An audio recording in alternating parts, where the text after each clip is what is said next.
Okay. Hello, Mr. President. Spanish? Are you accepting anything? Great things the government of Colombia and the DEA are hoping to do together here. Okay, I think that during our term, we have been working very close with the DEA. We are fighting our common enemy, enemy of the United States, enemy of Colombia, enemy of the world, that is narco-trafficking. As I always said, narco-trafficking is the one that is financing the violence in Colombia. It's the one that is financing the insurgent groups, the FARC, the ELN, the paramilitaries or the AUC, the common delinquency. And I think that all the efforts that we could do between the United States and Colombia and the whole world regarding this common enemy of narco-trafficking, it's going to be very important for us. So that's why I think that we have a very close relationship with the DEA, with the U.S. government, fighting this common enemy, and we hope that we could advance more in this war. Mr. President, what would you say to the average American at home who's watching this? Because before I came to Bogota, I had an impression in my mind. A lot of Americans think, well, it's not safe to go to Colombia. People get kidnapped. At least in 24 hours I've been here, it seems Bogota is very safe. But what do you say to the folks back in South Florida and other people in America who are concerned about what's going on here in your country and the safety? Yeah, we know that we have problems. We have problems, as I said before, because basically narco-trafficking is financing the violence in this country. But at the same time, I think it's a call up to the United States that is a two-way war. Someone produces, but someone consuming. And that's why I think it's very important for the United States, as President Bush is doing, to bring back down consumption in the United States, demand in the United States. Now we're starting to have problems in Europe. If you see the last traces of drugs going out of Colombia go to Europe, and that's why we're calling the whole world. Why don't we unite all our efforts against this common enemy? We know that in Colombia we have problems, that you may have problems also in the United States, in the cities, but we're fighting that, and I think that with the help of the world, and that's why I think Plan Colombia has been very important for us. 75% of Plan Colombia is going to be social investment, alternative development, strength of democracy and justice, and only 25% to really attacking narco-trafficking. And I think that's for the first time the big support that we're having from the United States. Near $250 to $300 million are going to alternative development and social investment, not only looking for the military side of the problem. So we're working here in the social side, the military side. The U.S. is working on consumption, demand in the United States, and that's the way really defeating narco-trafficking in the world. Mr. President, this is my colleague from USA Today. Hi, Mr. President. Congress has a number of issues before it now that involve Colombia, and what would you like Congress to focus on? I think more on the social side.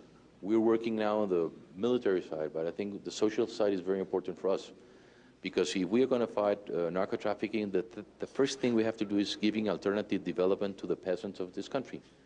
Now they only have sometimes only coca or only poppy to be cultivated. But if we invest in the social side, on the alternative development, infrastructure, how can we bring our products out? And something that is very important for us, that it's commerce. More than money, sometimes where you're asking, it's give us commerce. And that's we're working very hard with President Bush and with the U.S. government in the ATPA, in the Andean Trade Preference Act. That's the way we not only extend the ATPA, but we enhance the ATPA. What we will create is alternative for our country, more jobs, quality of job, export, and that's the way also of attacking narco-trafficking. That's why we had our meeting in Lima this Saturday, and the President committed in helping us to get the ATPA through Congress, and we hope that we could get the ATPA before the 26th of May. That is going to be very important for Peru, for Colombia, for Bolivia, for Ecuador, and also for the United States. Mr. President, with your permission, could we have a few words with Mr. Hutchinson? Mr. Hutchinson, how did your meeting go with the President? What are your impressions on your trip so far here to Bogota? Well, I've had a very informative trip to Bogota. This is my third trip here. President Pastrana and I have had occasion while I was in Congress to visit together, and I am just grateful for his leadership, for his strong stand, and the legacy he's built of partnership with the United States. The DEA has a strong presence here, and we have a presence here because we are welcome, and we are working hand in hand with the Colombian National Police and President Pastrana in solving a problem for both our countries. and that is the terrible impact of drugs and violence in our societies. So I had a great visit with President Pastrana, going everything from extradition issues to our hope that some of the leaders that are under indictment can be apprehended, and a greater sharing of intelligence and cooperation between our countries and the surrounding countries and their law enforcement components. Mr. President, if there is one thing on your mind, one very important issue that you want the people of the United States to know about as we leave you, because we know your time is very short today, what would that be? I think that create conscience in the United States, that also consumption in the United States create terrorism and violence in Colombia. As maybe the ads that the U.S. government put on the TV some weeks ago show that the thing that snuffing cocaine in New York or in San Francisco, it's giving money to buy an arm in Colombia to kill a Colombian or a family in Colombia. So this is a business that it's also globalized, and I think that's why we need to work together. Instead of pointing out, oh, you producers or you consuming, how can we work together to attacking this common enemy? Finally, when you leave office, you ever think about what you're going to do? You have any plans yet? The only thing I know is I'm going to be unemployed, you know, the 7th of August, huh? Thank you very much, Mr. Thank you very President. much. We appreciate your time. Yes. Mr. Bush's proposal on the supplemental aid bill Yes. with more military aid seems to be in conflict with what it is that you actually want. He seems to be more focused on military aid and aid for narco-terrorism. What's your impressions of that? Yeah, two things. One, but we need to, there's a supplementary on regarding the protection of the pipeline. That's going to be very important for us. At the end, we lost last year nearly $500 million because of the blow up of the pipeline by insurgent groups. That was money that was going to be invested in the poorest people of this country. So I think that protecting also U.S. interests in Colombia is very important for us. We know that we need to create the second anti-narcotics battalion, and that's why the U.S. is also supporting us. But I think also we are working to get more resources for the social side.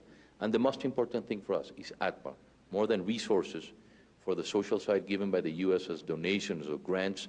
What we need is commerce. If we have commerce, we will create a different environment and a best quality of life for many Colombians. And that's why we're working very hard on the ATPA. Now, can you tell me what differences you see now in the U.S. treatment of Colombia between, say, the Clinton administration and the Bush administration? No, I think the most important thing is this has been a bipartisan policy of the United States. And I think that's why it's very important for us that Democrats and Republicans are working together in supporting Colombia. And I think that has been very important for us, and we hope that that will keep in the U.S. Congress. The Democrats and Republicans are working for us, for Colombia, and against narco-trafficking in the world. Now, if Mr. Uribe is elected and his ties to the paramilitaries, what kind of problems do you foresee in terms of his relationship with the U.S.? Really, as you know, in Colombia, we are banned to speak about politics and banned to speak about the presidential candidate. So that's why I couldn't answer that question, because otherwise I'm going to be in difficulties. No, what we really hope also that we are creating a bipartisan support, also a multi-support different parties and independents in regarding the fighting on drugs. And we hope that the policy that we are promoting is supporting but different parties, and that's also very important for us, that we are committed in this fight on drugs, and that we hope the United States keep that commitment on the fight on drugs, and the world help us in this fight on drugs. Thank you very much, sir. Thank you. I'm going to exit. Thank you very much, and I think I have also something for that's for the big one. Thank you. Thank you for coming up. Thank you for being with us. Thank you again, Mr. President. Thank you. Okay.